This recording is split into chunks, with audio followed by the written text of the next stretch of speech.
Hi friends! If you're new here, this is Casey. I moved up from my parents' house when I was 22 and I'm a full-time content creator based in Quezon City. I currently live in a studio unit and sobrang dami kong gamit kaya I decided to move out para makapag-upgrade na rin after 2 months of renting here. And yes, after months, I am back on YouTube. Wow! YouTuber pala siya!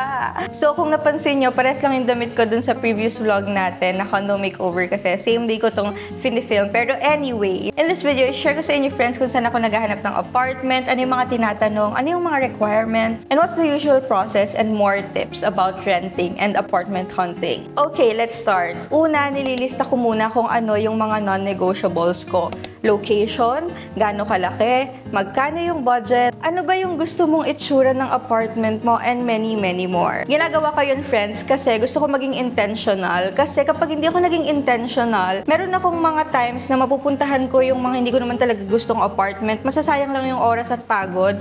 Wala naman akong sasakyan. So, kailangan natin maging intentional sa viewing. Then, a lot of you are asking kung saan ako naghahanap ng apartment. The answer is sa Facebook Marketplace, Facebook groups at Google. So, try joining Facebook groups kung saan mo gustong lumipat na location kasi kadalasan ng mga broker doon talaga sila nagpo-post sa mga group. Mas madali lang din kasi mas curated talaga yung mga postings nila kapag sa Facebook groups. And sobrang daming nagkalat na mga brokers na mga nagpo-post noon sa Facebook kaya mas madali kayo makakahanap. Marketplace is karamihan kasi kapag condo ang hinahanap mo, rent to own. Pero mas marami din talagang murang deals kapag naghanap kayo. So, sinsinin nyo lang, hindi kaya ng 1 week before, saka pa lang kayo maghahanap. Siguro mga 2 weeks, pero kayo bahala. Sa akin kasi mas gusto ko yung talagang sinisinsin ko kung paano ako, kung saan ako titira na next. Meron din sa Google like Rentpad, Lamoody, and more. Pero may problem kasi kapag sa website is hindi ka makakapag-direct chat.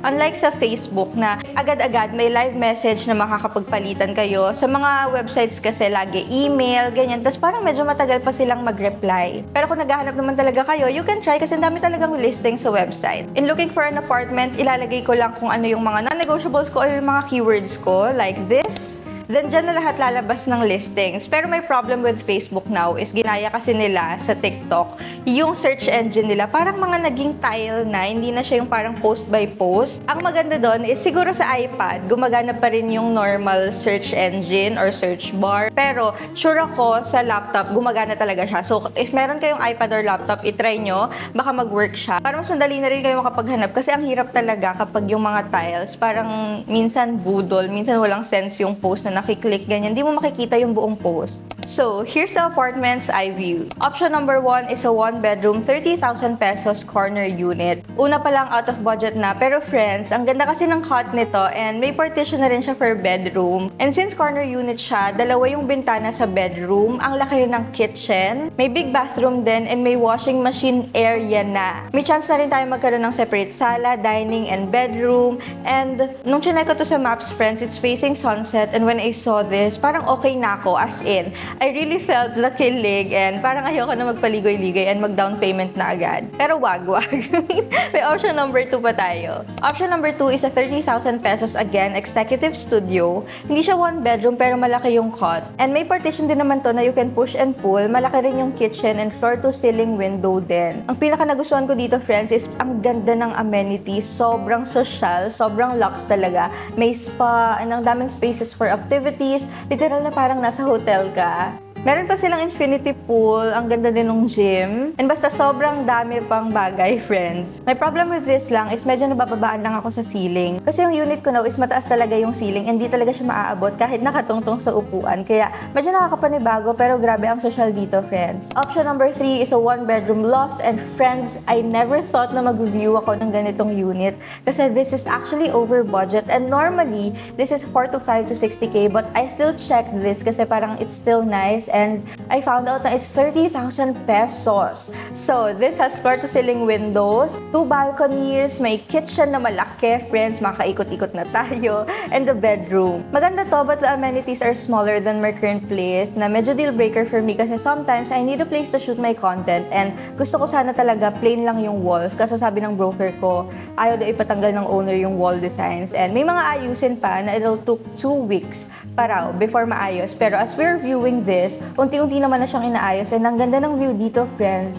You'll get the best of both worlds ng nature and city lights. Option number 4 is way over budget kasi 60,000 pesos to, friends. Pero ang ganda and ang laki. I can imagine this place na merong mga furniture and appliances ko kasi this space has 3 bedroom, curved windows with panoramic view, and ang laki ng bawat rooms. May big kitchen din to, and naisip ko maglagay ng walk-in closet, office, and bedroom with this big space, and I also love the amenities here.